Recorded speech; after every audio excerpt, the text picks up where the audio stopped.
Kebebasan pers dijamin dalam undang-undang. Bahkan pers merupakan pilar keempat demokrasi. Meski begitu, teror atau kekerasan terhadap jurnalis kerap terjadi. Data Aliansi Jurnalis Independen Indonesia ada 73 kasus kekerasan terhadap pers di tahun 2024. Terakhir, kantor Media Tempo dikirimi bangkai hewan diduga sebagai bentuk teror. Lalu bagaimana seharusnya langkah pemerintah? Bersama saya Anisha Dasuki, inilah interupsi teror ke media, demokrasi terancam.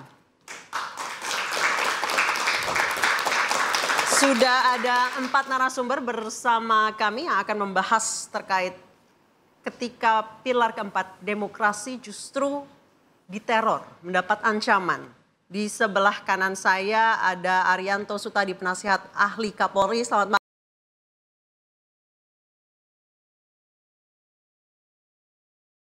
Malam, Mas Reza. Malam, Assalamualaikum. Waalaikumsalam warahmatullahi wabarakatuh. Sebelah kiri saya ada Julius Ibrani, Ketua PBHI. Selamat malam, Mas Julius. Selamat malam, Anissa. Sebelahnya ada Mas Bagja Hidayat, Wakil Pemimpin Redaksi Tempo. Selamat malam, Mas Bagja. Malam, Anissa. Saya ke Mas Bagja terlebih dahulu. Mas Bagja, seperti apa kelanjutan dari laporan ke polisi dan boleh diceritakan kronologisnya sebenarnya seperti apa? Ya, kami sudah melaporkan teror kepala babi ini ke polisi pada tanggal 21 Maret. Jadi 2 hari setelah paket itu diterima. Jadi kronologinya adalah tanggal 19 Maret sore jam 4 itu paket kami terima, satpam yang menerimanya. Dikirim oleh kurir ojek aplikasi. Kemudian kotak itu ada di pos satpam karena penerimanya Francisca Christy Rosana itu tidak ada di kantor hari itu. Dan kelihatannya memang si kotak ini tidak ada alamat pengirimannya karena itu kosong, hanya dibalut dengan selotip yang keras gitu. Nah, si kurirnya baru menuliskan nama Francisca itu di pos satpam, bahkan spidolnya minjem dari satpam tuh di situ. Dia nuliskan Francisca Christy Rosana dalam kurung Cica. Nah, tetapi karena Cica tidak ada di kantor, ini kemungkinan mengapa dia stay di pos satpam itu selama 10 menit. Itu kenapa CCTV merekam sepeda motornya, nomor polisinya, kemudian bahkan dia buka helm. Kita lihat dia 2 kali menelepon seseorang entah siapa, lalu dia pergi setelah 10 menit itu. Ini kan tidak biasa untuk seorang kurir. Biasanya kurir kan taruh barang karena dia banyak urusannya, dia segera setelah tanda tangan serah terima dia pergi lagi. Ini stay 10 menit. Nah, Cica lagi di liputan, baru besoknya dia ke kantor jam 3 setelah meliput revisi Undang-Undang TNI di DPR. Dia ke kantor lalu satpam ngasih tahu ada paket untuk Cica. Cica lalu paket itu diantarkan ke satpam dan diambil oleh Cica, naik ke atas ke lantai 4 karena kantor redaksi di Tempo. Lalu dibuka oleh teman-teman di ruangan newsroom itu. Begitu dibuka kelihatan ada baunya sangat menyengat. Husein yang membukanya, dia sampai kesulitan mengguntingnya karena itu selotipnya keras sekali. Nah, begitu dibuka dia lihat itu kelihatan daging, dia panggil office boy untuk tolong dibukain. Tapi karena begitu dibuka makin keras baunya, dibawa ke luar. Begitu di luar dibuka ternyata memang kepala babi tanpa telinga. Jadi telinganya sudah dikerat. Kepala babi, matanya merem tapi telinganya sudah tidak ada.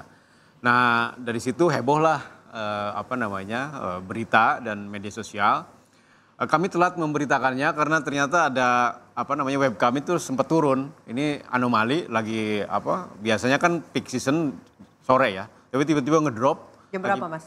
Jam 5-an ya. Sore. Sekitar jam 5-an. Ketika berita mau naik karena itu agak telat dibanding dengan media sosial. Media sosial udah majang fotonya kepala babi, orang semua bertanya benarkah ada kiriman kepala babi ke Tempo dan seterusnya. Beritanya baru tayang kemudian beberapa menit kemudian, sehingga dari situ heboh. Dan 20 dibuka kan, 21 pagi-pagi kami dapatkan pesan pesan langsung lewat akun official Instagram Tempo. Seseorang yang mengirim pesan dengan bertanya, cukup nggak kepala babinya? Cukupkah kepala babinya? Nah, dia bilang kalian tidak mau mendengar sih, bebal. Kalau kami bakar kantor Tempo itu akan anarkis, dia bilang.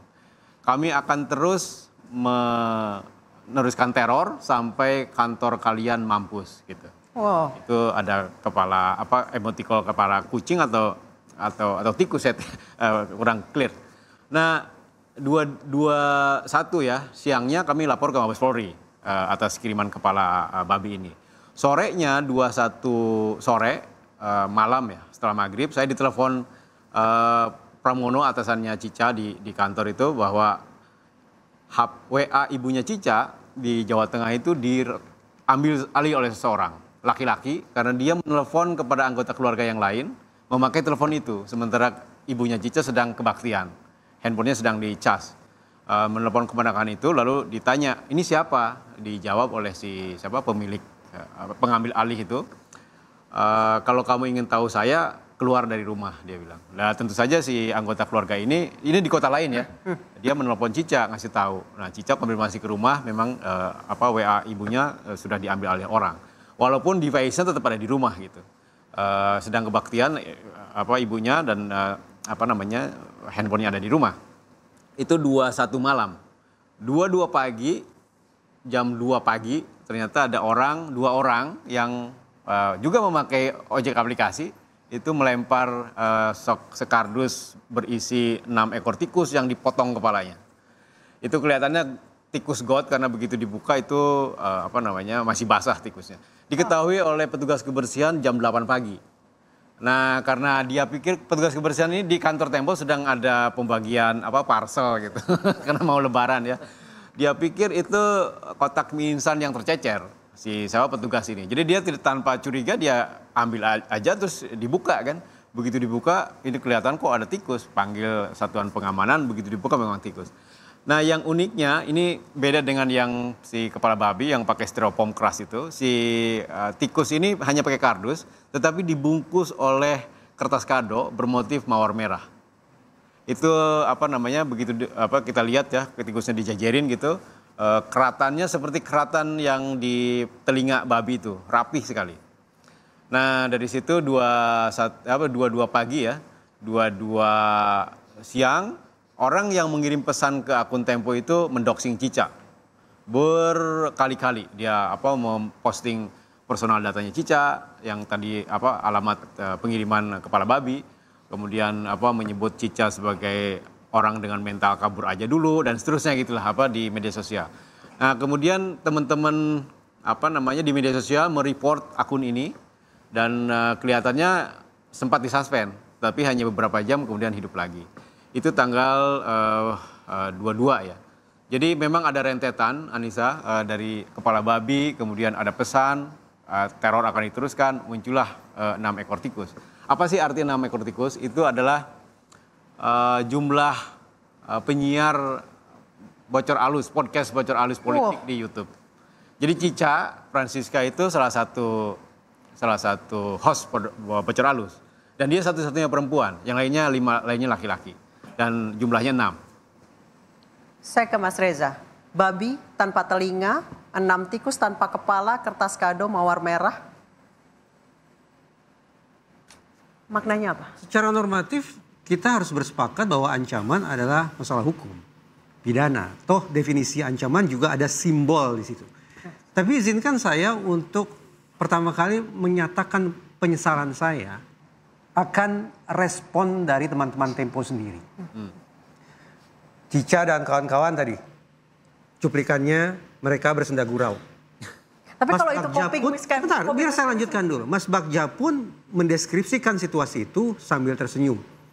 Saya tidak ingin menafsirkan macam-macam, tetapi respon yang menurut saya tidak begitu proporsional semacam ini yang memberikan ruang bagi orang semisal Hasan Nasbi untuk kemudian mengeluarkan pernyataan-pernyataan yang tidak terukur dan menurut saya sangat tidak berkualitas.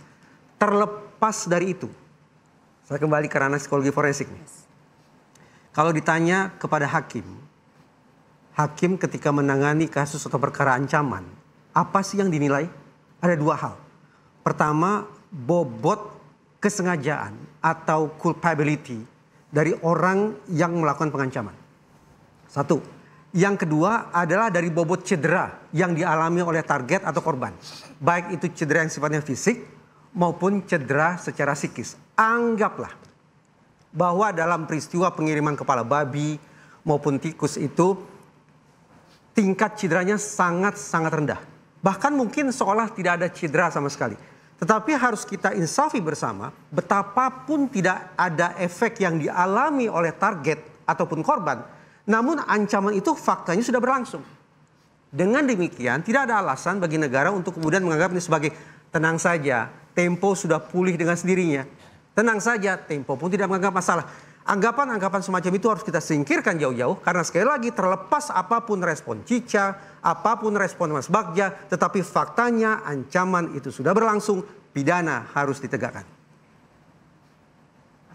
Apapun itu simbolisasi. Tepat. Saya menafsirkannya sebagai dua hal. Pertama, penistaan terhadap kemanusiaan. Penistaan terhadap hak manusia untuk hidup, merasa aman, tentram, bebas dari ancaman. Dan yang kedua, ini juga penistaan terhadap hewan itu sendiri. Ya. Saya memandang, Mbak Anissa, dengan segala hormat, saya Muslim, saya tidak makan babi. Tapi yang saya ketahui, sebagian masyarakat Indonesia mengkonsumsi babi. Mereka menyembelih babi. Bagi saya, dalam konteks itu, melakukan tanda petik kekerasan atau penyembelihan terhadap babi adalah hal yang bisa saya maklumi. Tapi saya yakin betul dalam peristiwa ini konteksnya bukan untuk konsumsi. Ini simbol kekerasan. Dan sayang beribu sayang, ketika pihak yang tidak bertanggung jawab itu katakanlah tidak cukup berani untuk melakukan serangan frontal terhadap Tempo, yang mereka lakukan adalah serangan simbolik dengan menjadikan hewan sebagai objek penganiayaannya. Itu yang sangat saya sesalkan. Jadi ganda. Satu, ini pidana terkait dengan ancaman kekerasan terhadap manusia. Dan yang kedua, ini pidana terkait dengan kekerasan atau penyiksaan terhadap satwa. Tidak ada alasan sekali lagi bagi negara untuk abai.